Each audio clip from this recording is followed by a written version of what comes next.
Hello बच्चों, कैसे हैं आप सभी।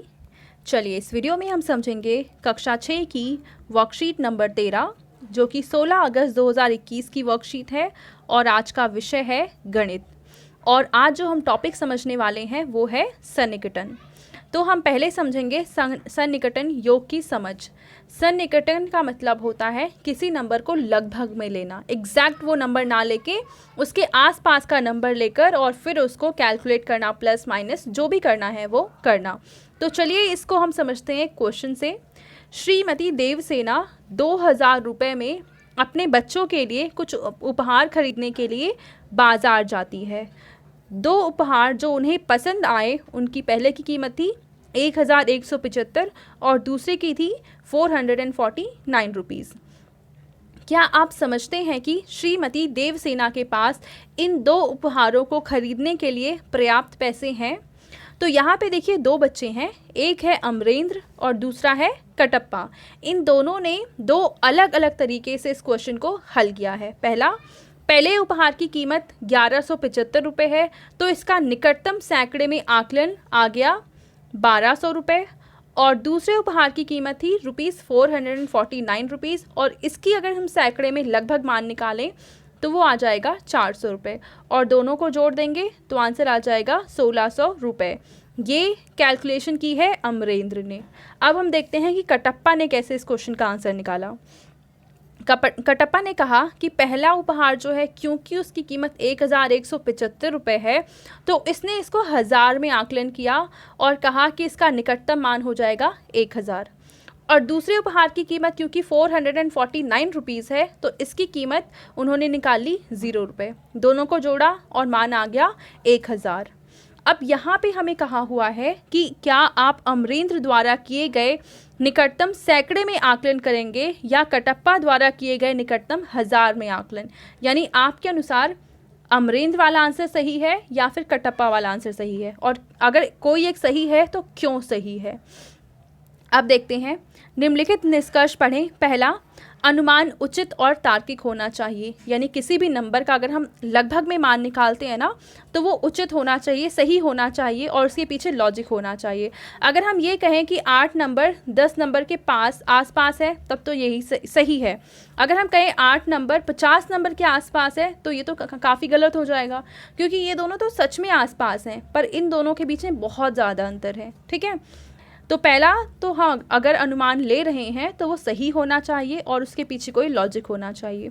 दूसरा है, कोई कठोर नियम नहीं है लेकिन सटीकता की आवश्यक पर निर्भर करता है, यानी कि हम क्या नंबर्स ले रहे हैं और उसके आसपास की क्या वैल्यू होनी चाहिए वो हम लॉजिक लगाकर तभी निकालते हैं। और इसके लिए हम सैकड़े में मान निकालें या 1000 में मान निकालें, उसके लिए कोई कठोर नियम नहीं होता है। जो नंबर्स हमें दिए होते हैं उनके अनुसार ही हम देखते हैं कि हम दहाई में करेंगे, सैकड़े में करेंगे, 1000 में करेंगे, किस में करेंगे। ठीक है, तीसरा है, आकलन की कितनी जल्दी ज़रूरत है। तो इन सबको देखते हुए अगर हम कहें, इसलिए हम इस निष्कर्ष निकाल सकते हैं कि अमरिंदर द्वारा किया गया आकलन है वो ज़्यादा सही है, क्योंकि यह अधिक उचित और अधिक तार्किक है। तो हम समझते हैं अब योग का। अब देखो यहाँ पे इन्होंने कह तो दिया कि अमरिंदर का आंसर सही है, पर वो क्यों सही है। यहाँ पे देखो दो नंबर हैं, एक है 1175 और दूसरा है 449। अब इस नंबर को हम सिर्फ सैकड़े में ही आकलन कर सकते हैं और इसको हम सैकड़े और 1000 दोनों में आकलन कर सकते हैं। अगर ऐसा होता है ना, दो नंबर अलग अलग हैं, एक को सैकड़े में कर सकते हैं और एक को सैकड़े और 1000 दोनों में कर सकते हैं, तो हम फिर सैकड़े में ही आंसर करते हैं, यानी जो छोटा वाला होता है या जो दोनों में कॉमन होता है। ठीक है, अब इन्होंने क्या किया, कटप्पा ने इसको सैकड़े में, इसको 1000 में किया और इसको भी 1000 में किया और इसलिए इसकी वैल्यू बहुत कम आ गई है, तो इसलिए ये हम कहेंगे सही नहीं है आंसर। ठीक है, अब इनके अनुसार हम क्वेश्चन नंबर 1 करते हैं और हमें करना क्या है, योग का अनुमान लगाना। हमें यानी नंबर्स का पहले तो निकटतम मान निकालना है और फिर उनको जोड़ना है। जैसे पहला है, इन दोनों को जोड़ना है, तो ये है 18,891, 18,891। अब इसके दो मान अगर हम देखें तो कौन कौन से होंगे, एक तो 18,000 होगा और दूसरा 19,000 होगा। अब क्योंकि 18,891 है, ये किसके पास में है, तो ये 19,000 के पास में है, तो इसका निकटतम मान आ जाएगा 19 10,000। ठीक है, सेम ऐसा 4,201 के अगर हम दो मान निकालें तो एक होना चाहिए 4,000 और दूसरा होना चाहिए 5,000, पर क्योंकि ये 4,000 के ज़्यादा पास में है तो इसका निकटतम आकलन आ जाएगा 4,000। और इस तरीके से इन दोनों नंबर्स को अगर हम जोड़ेंगे तो आंसर कितना आ जाएगा 23,000। ठीक है, अब अगर हम क्वेश्चन नंबर 2 देखें तो पहला नंबर है यहाँ पे 429 रुपीज़ एंड सेकेंड है 8,691 रुपीज़। अब देखो इसका आकलन अगर हम करें तो किस में करेंगे, सैकड़े में करेंगे, और इसका आकलन सैकड़े और हज़ार दोनों में कर सकते हैं, पर कभी भी किसी भी प्रश्न में हम एक को सैकड़े में और दूसरे को हज़ार में नहीं ले सकते हैं, दोनों को हमें एक ही में लेना होता है।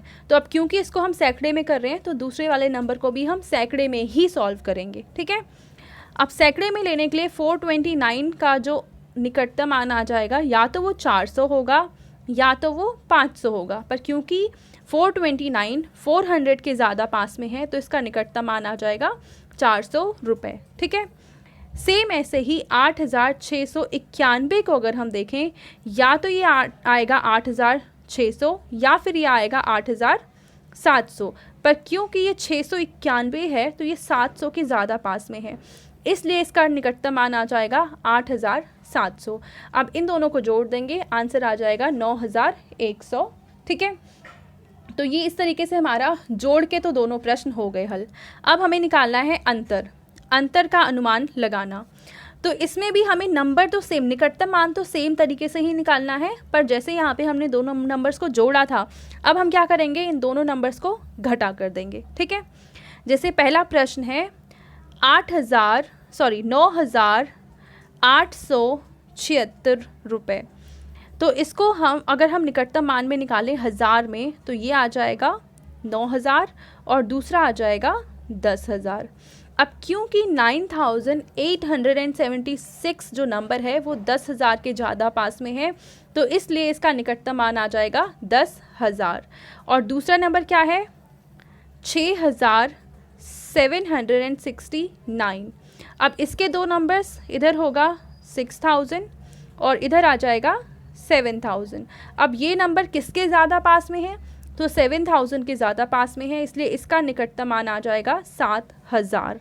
ठीक है, अब एक बार हमने दोनों के निकटतम मान निकाल दिए तो पहले वाले नंबर में से दूसरे वाले को घटा देंगे। अब 10,000 में से 7,000 घटाएंगे तो आंसर बचेगा 3,000। ठीक है, अब दूसरा अगर हम देखें, ये दो नंबर्स हैं, पहला नंबर है 90,476 और दूसरा है 10,241।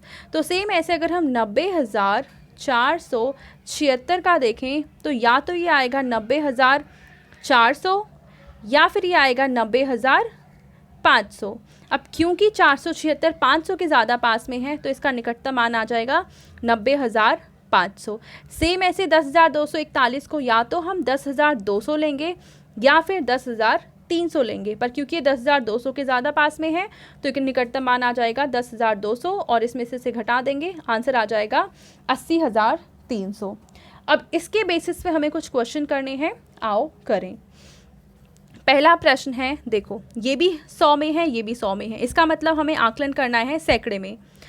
841, तो इसको हम या तो 800 लेंगे या तो 900 लेंगे, पर क्योंकि ये मान 800 के ज़्यादा पास में है तो इसका निकटतम मान आ जाएगा 800।